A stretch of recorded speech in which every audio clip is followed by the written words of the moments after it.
जिंदगी का एक 1975 में एक बहुत एक ऐसी सीख मिली जो किसी किताब में नहीं थी उससे पहले।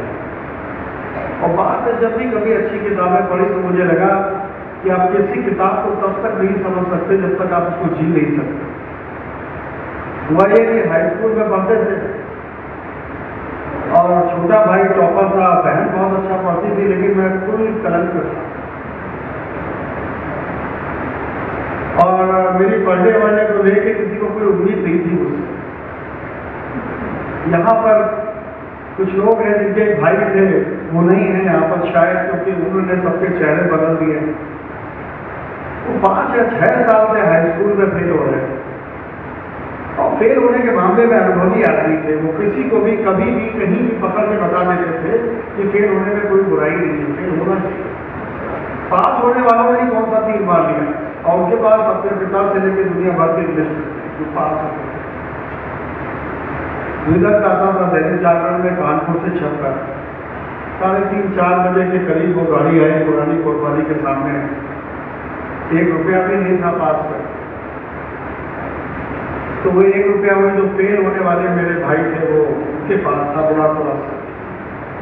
6 लड़कों को वो बता तब से सवेरे से काउंसलिंग कर रहे थे उनकी कि फेल हो जाओ तो घबराना नहीं, हमें देखो, हमें आदर्श बनो।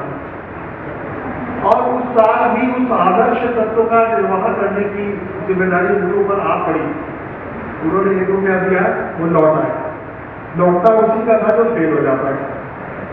और उससे पहले के 6 लोगों का लौट आया, 8वां मैं। और मैं मनाता रहा, मुझे जितने भी श्लोक आते थे, जितने भी भगवान याद आए, अपने मरे हुए बाबा याद आए, जिनको याद कर सकता था मैंने पास हो जाए किसी तरह, क्योंकि अंग्रेजी और गणित दोनों में फेल होना सुनिश्चित था। 1 रुपया उनका लौट के पंडित जी की जेब में चला गया जिनका था, वैसे हो। और जीवन में पहली बार मैं सारी उन चीजों को याद कर सकता हूँ। वो जो पुरानी कोतवाली और वो जो जैन का जो बुक स्टॉल है उसके बीच की वो जगह है, एक एक चीज मुझे अभी तक याद है। मुझे लगा क्या मैं इन लोगों की श्रेणी में खड़ा हुआ आदमी, क्या मेरा आने वाला कल ये है कि मैं लोगों को फेल होने के फायदे बताऊंगा? और अगर फेल ही होना सब कुछ है तो दुनिया का इतिहास कैसे बनता है? तो बड़ा दुखी आया। हमारे मुझसे पूछा कि तुम क्या हुआ? तो मैंने फेल हो।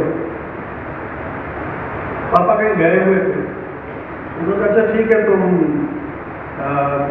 जल्दी सो जाओ, मैं देखती हूँ। हमारे घर में डिनर बहुत शानदार बनता था।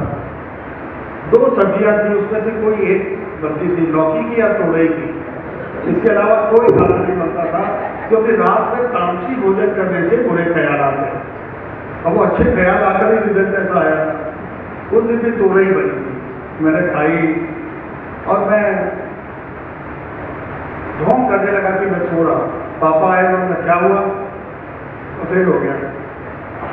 तो पूरे पापा से बोले कुछ कहिएगा मत, ये आत्महत्या कर देगा। माएँ बुरे शब्दों से भी अपने बच्चों की जिंदगी बचाती हैं। फिर सवेरे में उठा, उस समय सब्जी मंडी शायद 6-6:30 बजे गुंजार हो जाती थी। भगवान जाने आज क्या है।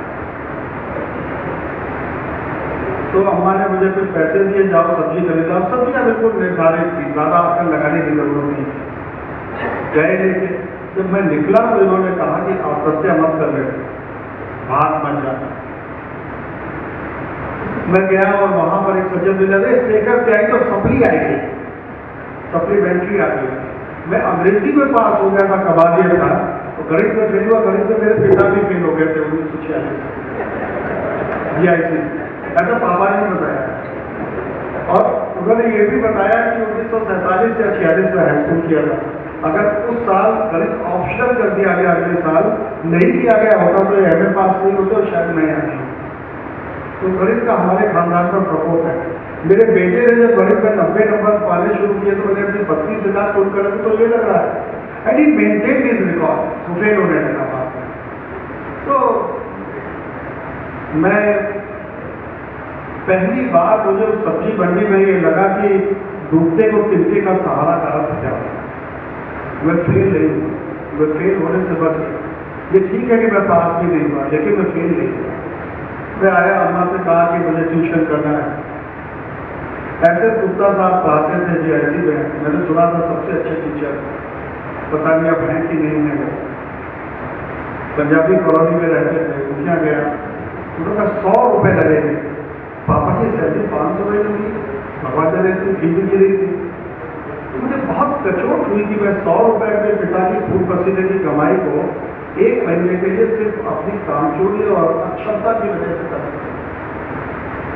और मैंने बहुत सारी, मैं किताबें भी नहीं खरीदना चाहता था, मैं कॉपीज भी नहीं खरीदना चाहता था, और मैंने बहुत सारे कागज काट के सिर्फ ये कॉपीज बनाई। और जब मैं पहले से किया तो जितनी ट्रिग्नोमेट्री गुप्ता साहब ने पढ़ाई थी वो सारी की सारी कॉपी भर रखी थी। बोला ये क्या है? मैं होमवर्क। एक दिन गुप्ता जी ने जांचा, 2 दिन जांचा, उनको लगे तो बहुत पागल होता है भाई, ये फेल कैसे हो गया। खैर उस साल हाई स्कूल पास हो गए तो फिर दोबारा फेल होने की नौबत नहीं।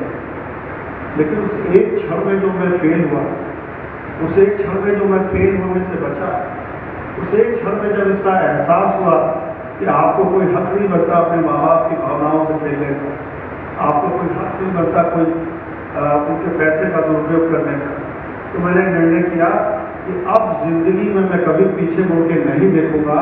और मेरे पास कुछ और नहीं था, मेरे पास सिर्फ मेरी मेहनत थी। मैं कुछ नहीं कर सकता था, मैं सिर्फ मेहनत कर सकता था। तो आज भी अगर कोई मुझसे पूछता है कि तुम क्या हो, तो मैं कहता हूँ शायद मैं मेहनती हूँ।